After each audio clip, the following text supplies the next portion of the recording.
Hello guys, welcome to my channel Deepa education जे। आज की इस वीडियो में ज्योग्राफी की श्रृंखला को आगे बढ़ाते हुए आज मैं आपको सामान्य भूगोल के बारे में बताती हूँ।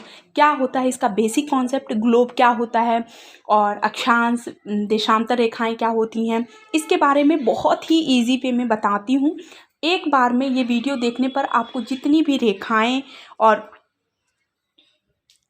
रेखाओं के बारे में और उन रेखाओं से संबंधित प्रश्न जो आपके प्रीवियस एग्ज़ाम में आ रखे हैं उनके बारे में बताती हूँ। यद्यपि ये वीडियो एज़ यूजुअल बहुत ही इम्पॉर्टेंट है आपका बेसिक ज्योग्राफी के लिए। ये वीडियो देखना बहुत ही ज़्यादा, तो सेशन को लेट नहीं करते हैं बल्कि इसे स्टार्ट करते हैं।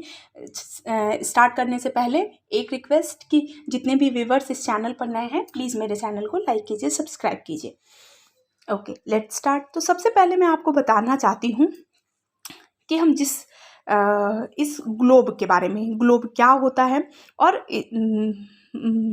मतलब इसे हम किस तरीके से पढ़ते हैं और करते हैं। तो देखिए, सबसे पहले हम आपको एक बात बताते हैं कि वो ये चीज़ें हैं कि जो ग्लोब होता है, तो ये ग्लोब जो होता है ये ग्लोब जो है वो हमारे जो पृथ्वी है उसका एक नमूना होता है। ध्यान रखिएगा, ग्लोब जो होता है वो पृथ्वी का नमूना, मतलब कि हमारी पृथ्वी कैसे है।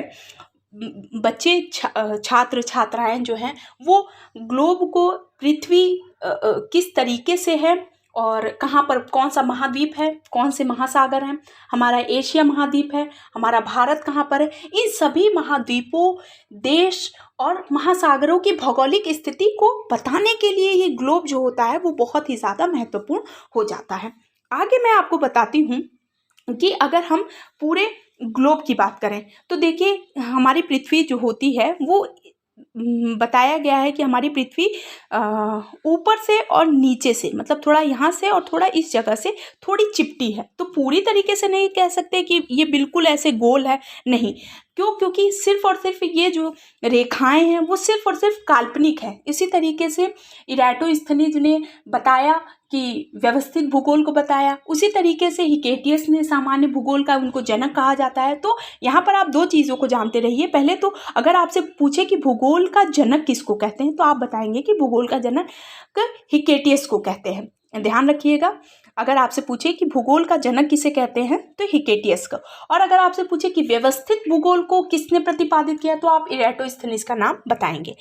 मैं आपको बताना चाहती हूँ कि जो ग्लोब होता है वो पृथ्वी का एक सिर्फ नमूना होता है, यानी हम पूरे ग्लोब के माध्यम से पूरी पृथ्वी को समराइज करने का प्रयास करते हैं, मतलब सारांशित करते हैं। जैसे कि अब मैं आपको पहले बताती हूँ कि अगर मैंने आपको पहले ही बताया कि ये इस जगह से और इस वाली जगह से थोड़ी चिपटी है, क्योंकि अलग अलग भूगोल तत्ववेताओं ने इसे अलग अलग रूप में परिभाषित किया है, पर हम सामान्य रूप में देखते हैं कि अगर हम इस पूरे वृत्त के रूप में इसे देखते हैं, भूगोल को, भूगोल यानी ये जो हमारी पृथ्वी है ये गोल है, तो इस तरीके से ये एक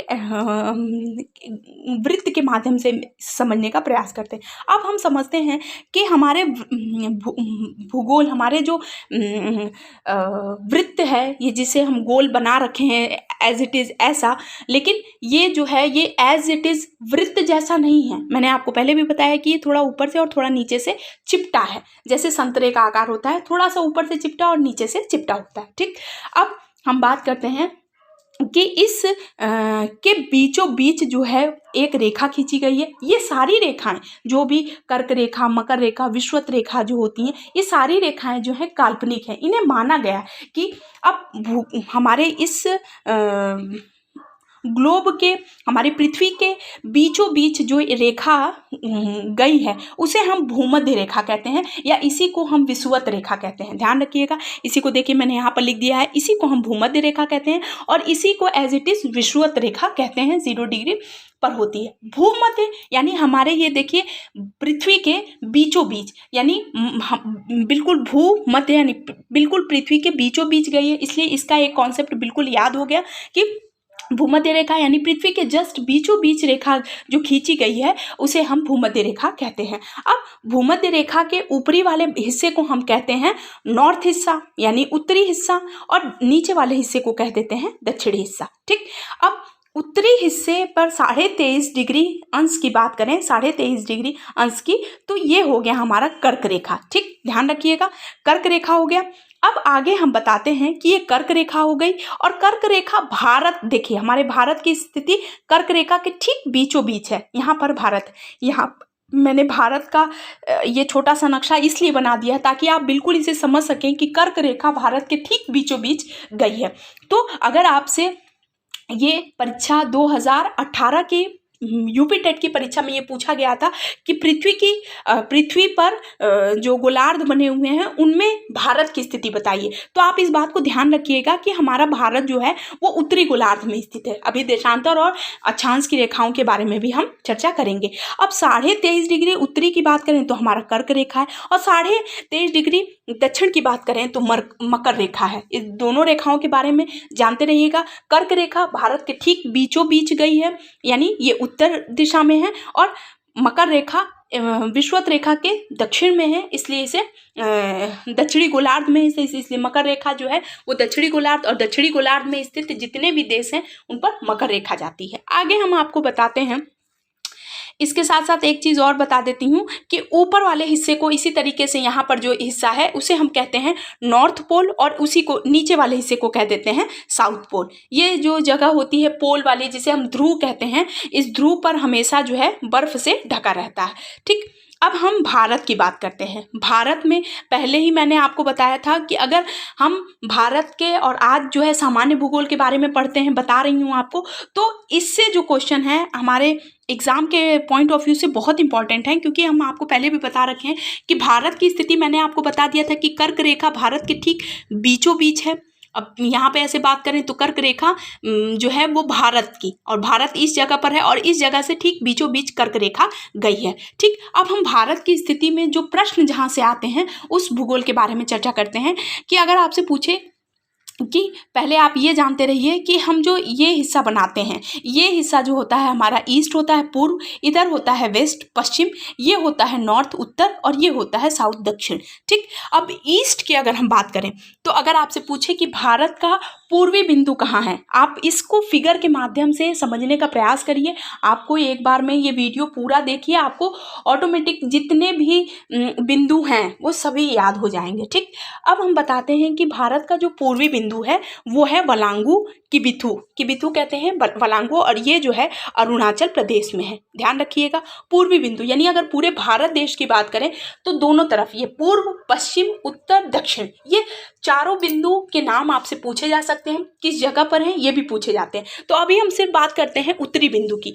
तो भारत का पूर्वी बिंदु जो है वो है वलांगू किबिथु इसको कहते हैं, और ये है अरुणाचल प्रदेश में। ठीक, अब हम पश्चिम की बात करते हैं। तो देखिए पश्चिम का जो पश्चिमी बिंदु है वो हो गया है गौर माता, या यही इसी को सरक्रीक भी कहते हैं। सरक्रीक पहले था लेकिन अब गौर माता के नाम से इसे जाना जाता है। तो भारत का पश्चिमी बिंदु, अगर ऑप्शन में सरक्रीक नहीं है तो गौर माता होगा, क्योंकि गौर माता आधुनिक है। और अगर गौर माता नहीं दिया है तो सरक्रीक होगा। ये जो एक जगह पड़ता है वो पड़ता है गुजरात में। ध्यान रखिएगा, स्टेट का नाम एज इट इज़ बहुत ही ज़्यादा इंपॉर्टेंट होता है। अब हम बात करते हैं भारत के उत्तरी बिंदु की। तो उत्तरी बिंदु में इंदिरा कॉल है, इंदिरा कॉल उत्तरी बिंदु है। और दक्षिण की बात करें तो इंदिरा पॉइंट है। अच्छा, दक्षिण में दो चीज़ें इंपॉर्टेंट है। अगर इंदिरा पॉइंट 4 ऑप्शन है, और अगर दक्षिणी बिंदु पूछा है भारत का, और अगर ऑप्शंस में इंदिरा पॉइंट नहीं है तो आप ध्यान रखिएगा, इंदिरा पॉइंट अगर ऑप्शंस में नहीं है, ध्यान रखिए इस चीज़ को कि नॉर्थ में इंदिरा कॉल और साउथ में इंदिरा पॉइंट है। ठीक, अगर साउथ में इंदिरा पॉइंट का नाम नहीं दिया हुआ है तो ऑप्शन में 6 डिग्री 4 पे दिया होगा, या 8 डिग्री 6 डिग्री 4 पर दिया होगा, और 6 डिग्री 4 पर जो बिंदु दिए हुए हैं उसमें से सब इंदिरा पॉइंट होगा। और नहीं तो यहाँ पर देखिए मैंने यहाँ पर लिख दिया है कन्याकुमारी। तो अगर दोनों ऑप्शन में है, देखिए क्योंकि इंदिरा पॉइंट जो है वो 6 डिग्री 4 उत्तरी अक्षांश में है, और कन्याकुमारी जो है, या कन्याकुमारी में अब इसे कैप मोरिन के नाम से, कैप मोरिन भी है, अगर ये है तो ये 8 डिग्री 4 पर है। देखिएगा दक्षिण में 2 हैं, एक 8 डिग्री 4 पर और एक 6 डिग्री 4 पर है। तो 6 डिग्री 4 वाला जाहिर सी बात है कि करीब होगा। तो 6 डिग्री अगर सुदूर पूछे, सुदूर दक्षिण बिंदु, तो मोस्टली ऐसा होता है कि इसका आंसर हो जाता है इंदिरा पॉइंट। लेकिन अगर इंदिरा पॉइंट ऑप्शन में नहीं दिया है तो आपका आंसर हो जाएगा कन्याकुमारी। और कन्याकुमारी जो है ये तमिलनाडु जगह पर स्थित है और केप मोरिन के नाम से इसे जाना जाता है। तो इस बात को ध्यान रखिएगा। अच्छा, इंदिरा पॉइंट अगर नहीं दिया है, एक बार और क्लियर करना चाहती हूँ कि अगर इंदिरा पॉइंट ऑप्शन में नहीं दिया है तो हो सकता है इसकी जगह पर अब इसका नया नाम जो है पिग्मेलियन पॉइंट है, जो ग्रेट निकोबार में है। देखिएगा यहाँ पर कई चीज़ें एक साथ ही क्लियर करनी पड़ेगी आपको कि इंदिरा पॉइंट जो है उसे पिग्मेलियन पॉइंट के नाम से जाना जाता है। तो अगर इंदिरा पॉइंट नाम ने ऑप्शन में नहीं दिया तो हो सकता है पिग्मेलियन पॉइंट दिया हो, और पिग्मेलियन पॉइंट जो होता है वो ग्रेट निकोबार में स्थित है। ध्यान रखिएगा, ये दक्षिण के लिए बहुत ज़्यादा इंपॉर्टेंट है, क्योंकि जो चीज़ें थोड़ी सी डिफरेंट है क्वेश्चन में, पेपर में वही टाइप के क्वेश्चंस पूछे जाते हैं। तो एक बार फिर से क्लियर कर देती हूँ कि अगर आपसे पूछे ईस्ट में वलांगू, वेस्ट में गौर माता या सर क्रीक हो जाएगा, नॉर्थ में इंदिरा कॉल, और दक्षिण में अगर पूछे तो इंदिरा पॉइंट। क्योंकि हमने पहले ही आपको बता दिया है कि इंदिरा पॉइंट का जो स्थान है वो सुदूर दक्षिण बिंदु का है, जो 6 डिग्री पे। इंदिरा पॉइंट जो है यहाँ पे देखिए, इंदिरा पॉइंट जो है वो 6 डिग्री 4 पर है, और कन्याकुमारी जो तमिलनाडु पे है वो 8 डिग्री 4 पे है। तो अगर कन्याकुमारी पूछे तो आप कन्याकुमारी बताइए, इंदिरा पॉइंट पूछे, अब इन दोनों के नए नाम है। कन्याकुमारी की जगह हो सकता है केप मोरिन दे दे, और आपका इंदिरा पॉइंट की जगह पिग्मेलियन पॉइंट दे दे, जो ग्रेट निकोबार में है। तो आई होप आपको ये क्लियर हो गया होगा। अब हम आपको बताते हैं कि भारत में जो उत्तर से दक्षिण की जो लंबाई है वो 3214 किलोमीटर है। बहुत इंपॉर्टेंट है, यहाँ पर मैंने लिखवा दिया है 3214 किलोमीटर है उत्तर से दक्षिण, जबकि पूरब से पश्चिम की जो लंबाई है किलोमीटर में 2933 किलोमीटर है। ठीक, उत्तर से दक्षिण की बात करें तो 3214 किलोमीटर, जबकि पूर्व से पश्चिम की बात करें तो 2933 किलोमीटर है। इसका मतलब कि भारत का जो क्षेत्रफल है वो उत्तर से दक्षिण वाला एरिया ज़्यादा है। और यानी इस तरीके से देखिए, भारत का मैप कुछ इस तरीके से ड्रॉ किया जाता है, और इस तरीके से ड्रॉ करने पर हम देखते हैं कि ये वाला एरिया जो होता है ये ज़्यादा है, ये वाला एरिया, जबकि ये वाला एरिया कम है। तो ये चीज़ें बताती हैं कि ये जो एरिया है उत्तर से दक्षिण वाला एरिया ये 3214 किलोमीटर है, जबकि पूर्व से पश्चिम का एरिया 2933 किलोमीटर है। आगे हम आपको बताते हैं कि अक्षांश और देशांतर रेखाएं क्या होती हैं। ठीक, अब हम बात करते हैं, मैंने आपको पहले ही बताया था कि जो ग्लोब होता है ये पृथ्वी का सिर्फ और सिर्फ एक नमूना होता है। इससे हम पृथ्वी के पृथ्वी में स्थित जितनी भी भौगोलिक स्थिति है देशों की, महाद्वीपों की, महासागर के बारे में हम जानते हैं। अब देखिए, मैंने आपको पहले ही बताया था कि ठीक बीचों बीच विषुवत रेखा खींची गई है। तो विषुवत रेखा के समानांतर यानी उसी के पैरेलल में जो जितनी रेखाएं खींची जाती हैं उन्हें हम कहते हैं अक्षांश रेखाएं। ठीक, आप ऐसे देखिए कि ये एक वृत्त हो गया, और यहाँ पर भूमध्य रेखा हो गई, बिल्कुल भूमध्य यानी बिल्कुल भू के मध्य है, और इसके समानांतर जितनी भी रेखाएं खींची जाती हैं उन्हें हम कहते हैं अक्षांश रेखाएं। यहाँ पर देखिए, मैंने ऑरेंज पेन से बता दिया है कि इसे हम अक्षांश रेखा कहते हैं। जबकि नॉर्थ पोल से साउथ पोल को मिलाने वाली रेखाएं को हम देशांतर रेखा कहते हैं। तो आपको इस तरीके से ध्यान रखा जाएगा कि जो इस तरीके की भूमध्य रेखा के समानांतर जो लाइन खींची जाती है उन्हें अक्षांश रेखा कहते हैं, जबकि नॉर्थ पोल से साउथ पोल को मिलाने वाली जो काल्पनिक रेखाएं होती हैं उन्हें हम देशांतर रेखा कहते हैं। तो आई होप आपको कोई अक्षांश और देशांतर रेखाएं क्या होती हैं वो अच्छे से समझ में आ गया होगा।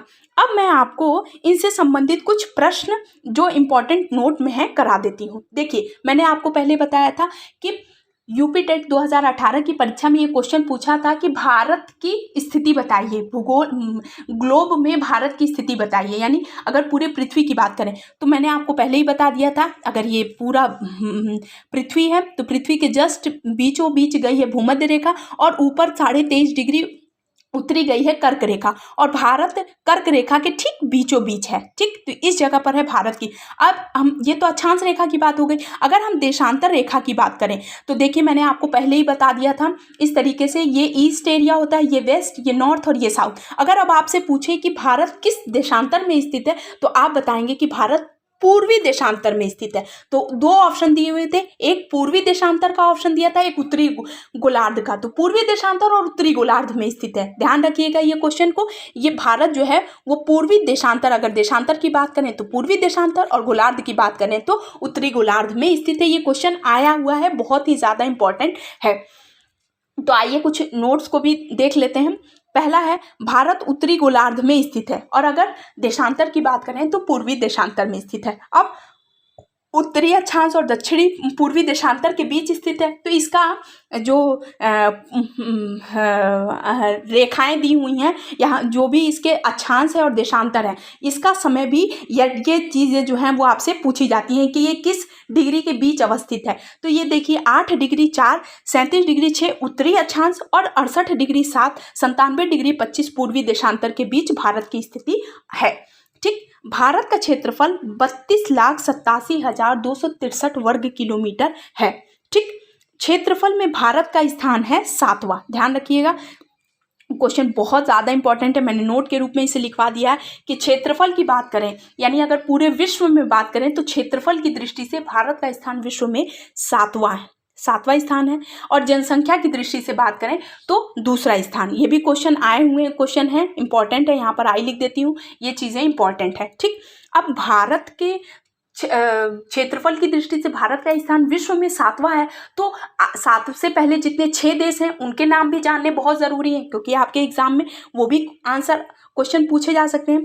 आगे मैं आपको बताती हूँ कि भारत का क्षेत्रफल संपूर्ण विश्व के क्षेत्रफल का 2.42% है, जबकि जनसंख्या विश्व की जनसंख्या का 17.5% है। मैं बताती हूँ कि जनसंख्या से भारत बुरी तरीके से, जनसंख्या में जो है भारत बहुत बुरी तरीके से फंसा हुआ है। कहने का मतलब कि जो है जनसंख्या दर बढ़ती जा रही है। इसीलिए हम अगर ओवरऑल बात करें तो क्षेत्रफल पूरे विश्व का 2.42% है, यानी अगर पूरा क्षेत्रफल कुछ इस तरीके से है तो भारत का 2 कुछ ऐसा होगा, इतना ही ये क्षेत्रफल हो गया। लेकिन अगर जनसंख्या की बात करें तो कुछ इतना है। तो सोचिए कितना बड़ा ग्राफ है क्षेत्रफल की दृष्टि से और जनसंख्या की दृष्टि से। ठीक, लेकिन ये डाटा बहुत ज़्यादा इंपॉर्टेंट है क्योंकि ये आपके एग्जाम में आए हुए डाटा हैं। ठीक, अब आपको बताती हूँ कि भारत के जल और स्थल सीमा से लगे देश जो हैं वो 3 हैं। आप इसका नाम याद रखे रहिएगा, बांग्लादेश, म्यांमार और पाकिस्तान। इन तीनों की जो सीमा लगी है वो भारत के जल और स्थल, ये दोनों इंपॉर्टेंट है। अगर केवल इसमें जल नहीं पूछा है, केवल इसमें स्थल नहीं पूछा है, इसमें पूछा है कि भारत के जल और स्थल सीमा से लगे 3 देश कौन है, आप बताएंगे। बांग्लादेश, म्यांमार और पाकिस्तान है। ठीक, अब क्षेत्रफल के आधार पर मैंने आपको बताया था कि क्षेत्रफल के आधार पर वो 6 देश का नाम बहुत जानना जरूरी है। सबसे बड़ा देश है आपका रूस, कनाडा, चीन, अमेरिका, ब्राज़ील, ऑस्ट्रेलिया, फिर इंडिया और 8वां नंबर पे है अर्जेंटीना। तो ये सारे ग्राफ जो मैंने आपको बताए हैं ये ओवरऑल बहुत ही ज़्यादा इंपॉर्टेंट है। क्यों? क्योंकि एग्ज़ाम में ये आए हुए प्रश्न हैं और इन्हीं प्रश्नों के आधार पर आपके प्रश्न और भी ज़्यादा टिपिकल हो जाते हैं।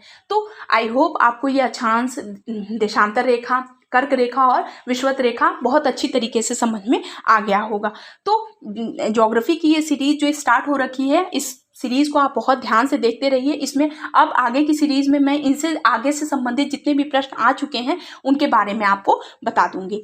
तो आई होप आपके लिए वीडियो बहुत ही ज़्यादा हेल्पफुल होगा। तो प्लीज़ मेरे चैनल को लाइक कीजिए, सब्सक्राइब कीजिए, शेयर कीजिए। Thank you.